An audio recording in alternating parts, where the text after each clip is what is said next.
नमस्कार, rice news में आपका स्वागत है। तो पेश है आज की अहम खबरें। देश के विभिन्न भागों में जहां छठ महापर्व की तैयारियां जोरों पर हैं, तो वहीं इस बार छठ पर सीवान वासियों को कई तरह की परेशानियों का सामना करना पड़ रहा है।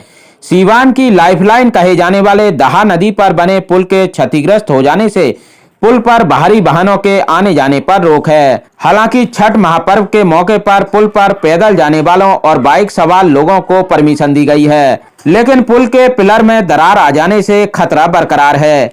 यहां बता दें कि दहा नदी पर बना पुल कुछ दिन पहले क्षतिग्रस्त हो गया था, जिसके बाद पुल पर यातायात बंद कर दिया गया था। वहीं इलाके के बड़े समाजसेवी और जनता दल यूनाइटेड के नेता सैयद महबूब आलम पुल की वर्तमान स्थिति पर खासे दुखी हैं। उनका कहना है कि अगर यहां के जनप्रतिनिधियों ने कोशिश की होती तो अब तक सब कुछ दुरुस्त हो गया होता और छठ महापर्व के मौके पर जनता को इतनी दुश्वारियां नहीं झेलनी पड़ती। नमस्कार, स्वागत है आपका विशेष अभियान जनता की समस्या में।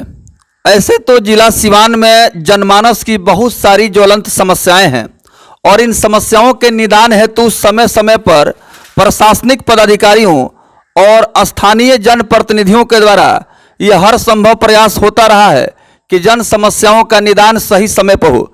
लेकिन बहुत दुर्भाग्य की बात है, जिला सीवान में दाहा नदी का जो पुल है वो काफ़ी लंबे समय से इस समय आवागमन वहाँ बाधित हुआ है और निर्माण होने के बाद से वहाँ पर सुचारू रूप से आवागमन की सुविधा बहाल नहीं हो पाई है।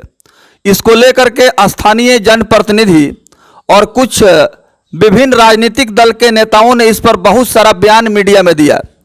छठ पूजा को लेकर के आने जाने वाले तमाम जो श्रद्धालु हैं वो काफ़ी परेशान हो रहे हैं और लाइफ लाइन है दहा नदी पुल। इसी विषय पर हम जिला सीवान के वरिष्ठ नेता समाज सेवी सैयद महबूब आलम से मुखातिब हैं। इनसे जानने की कोशिश करेंगे कि दाहा नदी पुल के समस्या को लेकर के अपनी क्या व्यक्तिगत प्रतिक्रिया व्यक्त कर रहे हैं। महबूब आलम साहब, आपका बहुत बहुत स्वागत है। सबसे पहले तो आपके चैनल को धन्यवाद देते हैं। धन्यवाद। दूसरी बात यह है कि आपने बड़ी अच्छी बात बोला कि दहा नदी पुल से काफ़ी लोग ग्रस्त हैं। इस तरह से ग्रस्त हैं कि आने जाने वाले लोगों के लिए इस तरह की समस्याएं हो गई है कि आज अगर कोई बीमार है तो 5 किलोमीटर दूर से घूम के आ रहा। दूसरी बात यही कहेंगे डीएम साहब से कि बहुत बड़ा त्यौहार है। इस त्यौहार के मौके पे मैं बिहार वासियों को और सीवान की जनता को मैं धन्यवाद देता हूं इस त्यौहार पे। दूसरी बात यह है कि ये त्यौहार पार्टिकुलर किसी एक जाति का नहीं है। इस त्यौहार को हिंदू धर्म के लोग तो मानते हैं, मगर कुछ मुस्लिम धर्म के लोग भी इस त्यौहार को जो है ना बड़ी अच्छी ढंग से मनाते भी हैं और सहयोग भी करते हैं। सर, सवाल मेरा ये है कि यहाँ के जो भी सांसद हैं, स्थानीय विधायक हैं, उनके द्वारा इसमें सकारात्मक जो प्रयास होना चाहिए था दहा नदी पुल के समस्या को लेकर के, अभी हम प्रभावकारी प्रयास नहीं देख रहे हैं। इसको लेकर के आप क्या कुछ कहना चाहेंगे? मेरा बड़ी अफसोस है कि आज हमारे बीच मरहूम डॉक्टर मोहम्मद शहाबुद्दीन साहब नहीं है। अगर आज वो हयात से होते तो ये समस्या जनता का जो है, सीवान की जनता की जो ये समस्याएं हैं, ये मुझे लगता है कि 24 से 48 घंटे में पुल का निदान हो जाता। पुल तो बनता ही, उससे पहले पीपा पुल जो है ना तैयार हो जाता। आज मुझे अफसोस है, सीवान की जनता को भी अफसोस है कि काश कि हमारे बीच में मरहूम डॉक्टर मोहम्मद शहाबुद्दीन साहब नहीं है। एक बीमार आदमी अगर कोई है, सीरियस है, तो उसको 5 किलोमीटर दूर घूम के जाना है सदर अस्पताल। तब तक हो सकता है कि ऊपर वाला नहीं करे, सीरियस पेशेंट है, दम भी तोड़ देगा। यहाँ के जो स्थानीय विधायक हैं, सांसद हैं, आज विधानसभा में, लोकसभा में इस मुद्दे को अगर जोरदार तरीके से उठाते, शासन प्रशासन के समक्ष इस बात को मजबूती से रखते, तो निश्चित रूप से इसका निदान संभव था। आपको लगता है कि उदासीनता के कारण, जनप्रतिनिधियों के लापरवाही के कारण आज जनता सीवान की यह जो अंजाम भुगत रही है, रोज परेशान हो रही है?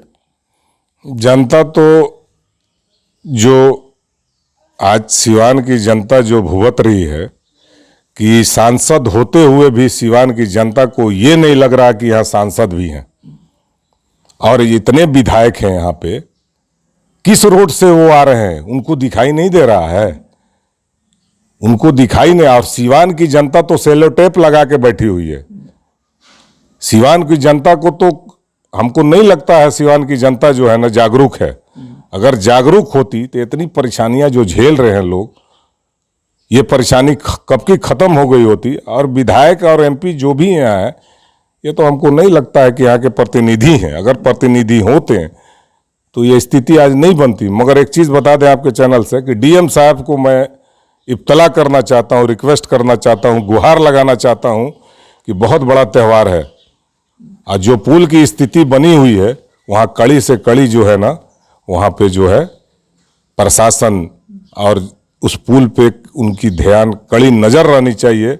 ऊपर वाला नहीं करे कि किसी प्रकार का कोई हादसा हो जाए, इसलिए कि ब्रिटिश गवर्नमेंट का जो पुल था उसको ग्रस्त किया गया और ग्रस्त करने के बाद जो है ना इस पुल को चालू किया गया।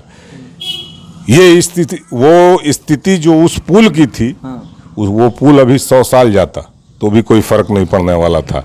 जी, आश्चर्यजनक विषय यह है कि किसी भी पुल के निर्माण को लेकर के पहले से प्रोजेक्ट तैयार होता है, परियोजना पर जो भी इसके विशेषज्ञ अभियंता होते हैं उनसे विचार विमर्श होता है, उसके पश्चात जो है निर्माण के लिए वहां पर व्यवस्था शुरू की जाती है। तो दाहा नदी पुल जो जिला सिवान का लाइफ लाइन कहा जाने वाला पुल है, तमाम जिला में आने जाने वाले लोगों का वही एक पुल जो है सहारा है और उसी के माध्यम से लोग अपने अपने गंतव्य स्थल तक पहुंचते हैं। तो ये लगता है कि कहीं ना कहीं सिवान का दाहा नदी का जो पुल है वो भ्रष्टाचार के कारण जो है इतना जल्दी जो है वो कोलैप्स कर गया।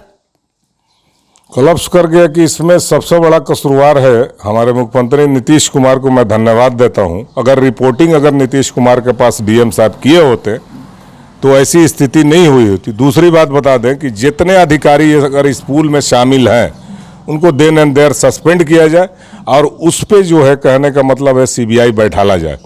मुख्यमंत्री जी, हम तो बड़ी खुशनसीब हैं कि बिहार को ऐसा मुख्यमंत्री मिला और इस मुख्यमंत्री का कोई कसूर नहीं है। मुख्यमंत्री जी का मैं उनको कभी कसूरवार नहीं कहूँगा, इसलिए कि वो रिपोर्टिंग अगर गई होती, रिपोर्ट गया होता तो आज यहाँ की जनता इतनी त्रस्त नहीं होती। चलिए, सरकारी योजनाओं में बड़े पैमाने पर जो हम कह सकते हैं अनियमितता बरती जा रही है या मानक का या गुणवत्ता का विशेष ख्याल नहीं रखा जा रहा है, इसीलिए इस तरह का जो भी निर्माण हो रहा है वह निर्माण कहीं ना कहीं जो है हम कह सकते हैं कि जो उसका समय सीमा है उतना दूरी तय नहीं कर रहा है, बल्कि पहले ही जो है ध्वस्त हो जा रहा है। तो आप एक तरफ सरकार की तारीफ कर रहे हैं, वहीं सरकार में जो पुल का निर्माण हो रहा है एक सिवान जिला का दाहा नदी का ही पुल नहीं है, बल्कि बाढ़ के समय में बहुत सारा नया पुल बनकर जो दह गया और उस माने हम कह सकते हैं कि माने उसका अस्तित्व ही मिट चुका है। तो ऐसे में सरकार की एक तरफ प्रशंसा कर रहे हैं और वहीं सरकार की व्यवस्था पर बड़ी सवाल खड़े हो रहे हैं, इसके बारे में क्या कहेंगे? अरे भाई, सरकार के बारे में आपने जो क्वेश्चन किया कि एक तरफ सरकार को आप जो है तारीफ कर रहे हैं, दूसरे तरफ सरकार, एक मिनट सुनिए, नीतीश कुमार उठ के तो नहीं चले आएंगे। आपने नीतीश कुमार को बोला तो हमारे मुख्यमंत्री हैं, पूरे बिहार के मुख्यमंत्री हैं, नीतीश कुमार उठ के नहीं आएंगे। अधिकारी का काम है, पदाधिकारी का काम है, डीएम साहब का काम है कि उसको सर्वे करें और सर्वे करके जो इसकी रिपोर्टिंग क्यों नहीं पहुंचा रहे हैं। इतना दिन हो गया, आज तक एक पीपा पुल नहीं बना। वो तो कर सकते हैं, मुख्यमंत्री जी उठ के तो पुल बनाने नहीं आ जाएंगे। यहाँ पे वो चीज को, रिपोर्टिंग को तो डीएम साहब को करना चाहिए ना, क्यों नहीं कर रहे हैं डीएम साहब? चलिए, सैयद महबूब आलम साहब, चूंकि जनता के समस्याओं को बहुत मजबूती से आप उठाते रहे हैं और समाज के कमजोर, गरीब, शोषित, पीड़ित, वंचित, उपेक्षित जो लोग हैं उन सभी लोगों के न्याय की लड़ाई भी आप लड़ते रहे हैं, लंबा राजनीतिक अनुभव भी है। तो क्या यह माना जाए कि छठ पूजा के समापन के पश्चात आप एक लोकतांत्रिक तरीके से जोरदार धरना प्रदर्शन या जिला स्तर पर आमरण अनशन की भी तैयारी कर रहे हैं क्या पुल को लेकर के? नहीं, हम धरना प्रदर्शन की बात नहीं करेंगे, इसलिए कि ये त्यौहार हमारा बहुत बड़ा त्यौहार है और हम यही चाहेंगे कि यहाँ की जो लोग भी फास्टिंग रखते हैं, ऊपर वाले से मैं यही दुआ करूँगा कि ये त्यौहार उनके अच्छे से जो है ये बीत जाए। और कहने का मतलब है कि ये त्यौहार पे उनकी नज़र रहे, प्रशासन की रहे, डीएम साहब की रहे कि किसी किस्म की वहाँ कोई ऐसा जो है ना ऑकरेंस नहीं हो। इसी के लिए मैं आज छठ पूजा पे सारे जो है सिवान जिला के जितने भी लोग हैं सबको मैं धन्यवाद देता हूँ। जय हिंद। बहुत बहुत धन्यवाद।